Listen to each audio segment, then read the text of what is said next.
Lebanon पर हमले के लिए पूरी तरह तैयार। बड़ी खबर, आईडीएफ नॉर्दर्न कमांड चीफ ओरी गॉर्डन, जिन्होंने वहां पर एक तरीके से कैंप कर लिया, ये उनका कहना है। ब्रेकिंग और शॉट दिखाइए राहुल जरा, दोनों ब्रेकिंग, दोनों शॉट उसके बाद दिखाइएगा। ये इस वक्त की बड़ी खबर मैं आपको दिखा रहा हूं, प्लेट ऑन।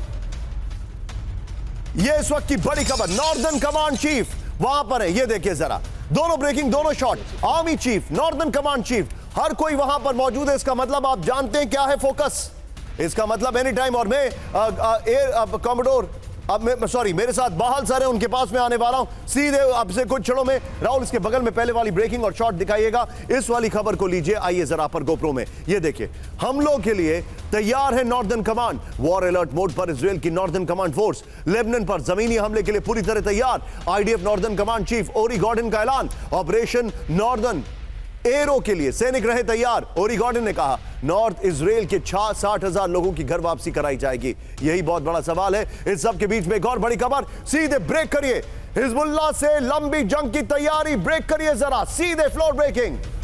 इजराइल ने रिजर्व ब्रिगेड को किया एक्टिव, बड़ी खबर शॉट्स के साथ। नॉर्दर्न इजराइल में 2 रिजर्व ब्रिगेड का डिप्लॉयमेंट कर दिया गया है। बढ़ते तनाव के बीच रिजर्व सैनिकों को किया गया एक्टिव। राहुल, तीनों ब्रेकिंग, तीनों शॉट दिखाइए, यह बड़ी खबर है। देखिए, आर्मी चीफ वहां पर है, नॉर्दर्न कमांड चीफ वहां पर है, रिजर्व बटालियंस वहां पर पहुंच रही हैं।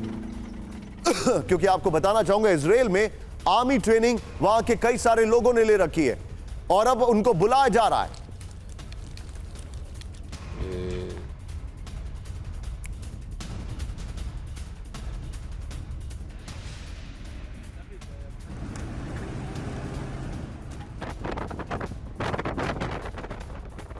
सीधा ये राहुल, फिर 3 ब्रेकिंग, 3 शॉट पर हम डिस्कशन करेंगे राहुल। ये देखिए, बड़ी खबर मैं दिखा रहा हूं। अब जरा फैक्ट्स देखिए, इजराइल हिजबुल्लाह में फुल स्केल वॉर।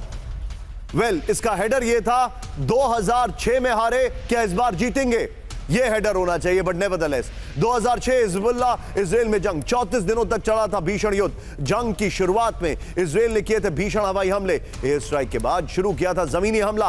18 साल बाद इजराइल फिर कर सकता है ग्राउंड ऑपरेशन, बीबीसी के हवाले से जानकारी आ रही है। लेकिन अब राहुल, तीनों ब्रेकिंग, तीनों शॉट लीजिए और सीधे चलिए बाहल सर के पास। बाहल सर, इजराइल की जो स्ट्रैटेजी है, मैं आपसे समझना चाहूंगा, एक चीज हमें गाइड करिए।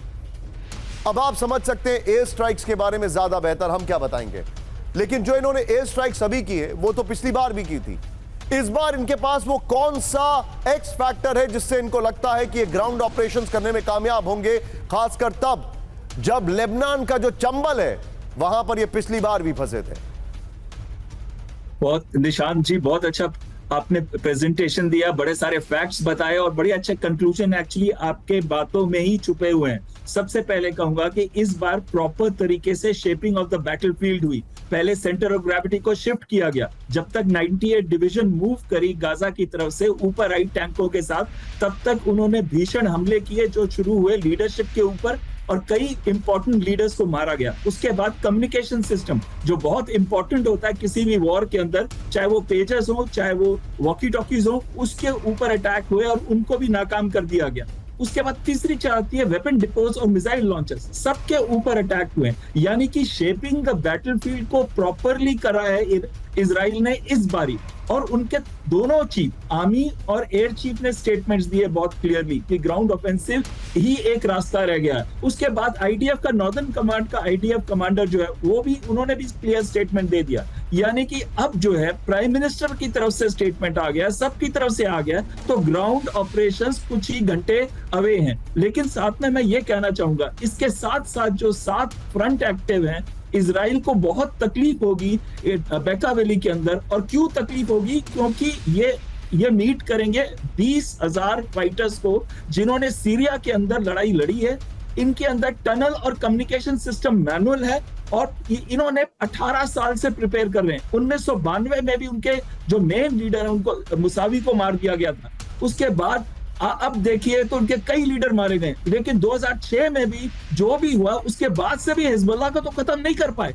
क्या ये हिजबुल्लाह को खत्म कर पाएंगे? नहीं कर पाएंगे। जो प्रोवोकेटिव स्ट्रेटजी इजराइल ने फॉलो की है कि पहले हम इनको पिंच करेंगे, उसके बाद ये रिएक्ट करेंगे, और रिएक्ट करने के बाद हम उस पे अपनी तरफ से इतना भारी रिस्पांस देंगे, शेप करेंगे बैटलफील्ड को, और उसके बाद ग्राउंड ऑपरेशन शुरू करेंगे। उनकी स्ट्रेटजी बहुत क्लियर है, बड़ी अच्छे तरीके से उन्होंने की है, लेकिन साथ साथ में इतना जरूर कहूंगा कि जो पूरी एक्सेस ऑफ रेजिस्टेंस का फ्रंट है, चाहे वो इराक से है, यमन से है, सीरिया से है, या लेबनान से है, या गाजा से है, वेस्ट बैंक से है, सारा का सारा एक्टिव होगा, और ये कहीं ना कहीं हजारों फाइटर्स बाहर से आएंगे और वो भी तबाही मचाएंगे।